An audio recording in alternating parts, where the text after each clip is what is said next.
Now to the border crisis, a new report revealing the United States will start transferring some migrant families into ICE custody as border facilities deal with overcrowding, some of them operating at nearly 600% above capacity. Here to talk about it is former acting ICE Director Ron Vitiello.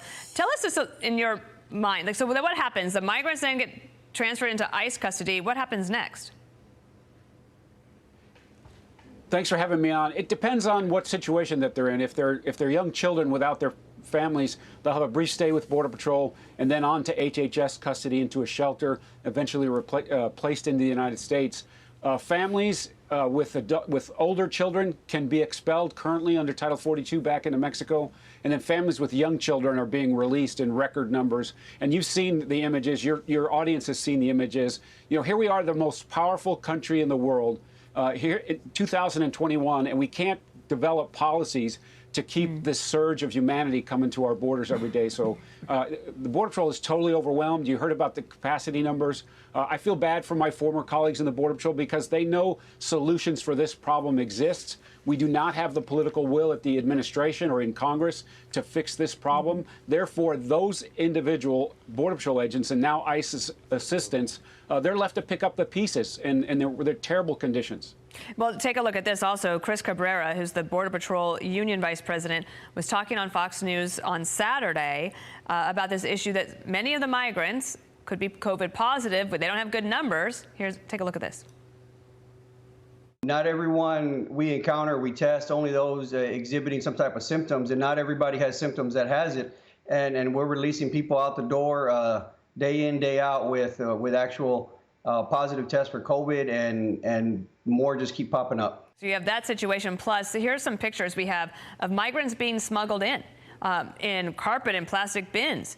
It's 102 degrees outside. There are people in there, Ron. It shows you the disregard that smugglers have for individuals as they're transporting them. The conditions down there inside that vehicle, 102 degrees during a pandemic, face to face. And then Chris, he's a frontline agent. He's part of the union leadership. I consider him a friend of mine. So he knows clearly well what the solutions to this problem is. He knows what the contours are. He knows that the job of a Border Patrol agent is very risky, but on top of the risks that they face each and every day to protect us and that border, they now have to deal with COVID, and the people in the pipeline are not practicing social distancing. They're in overcrowded stash houses, they're in tractor trailer rigs, they're in overpacked vehicles.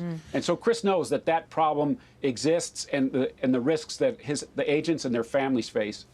Ron, there's now bipartisan calls for President Biden to put a new border czar in charge and not Vice President Kamala Harris. Take a look at Senator Graham. She doesn't know what she's doing.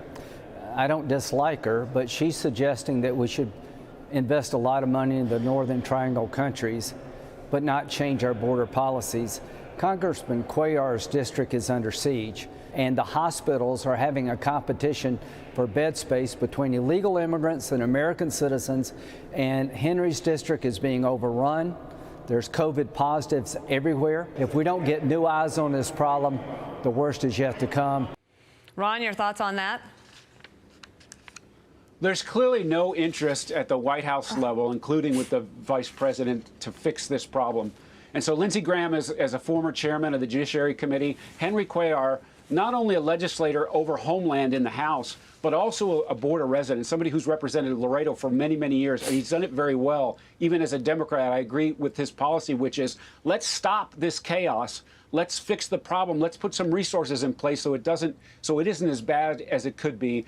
And then Congress also could act here, right? They could move toward getting the administration to go back to the migrant protection protocols, to re-engage with the Northern Triangle on asylum protocols. But clearly at the White House level, they're not ready to do that yet. And so there has to be something else done. And the legislature could act to force this moving forward. When you look at the conditions of what the people are dealing with, plus your own Border Patrol agents, and what's happening all across the country, it's hard to imagine what you need to do in order to get Washington to pay attention and decide to act. It's really remarkable to me, including on the politics of it. Ron, that's my musings for this morning. Thank you for your expertise. We appreciate it.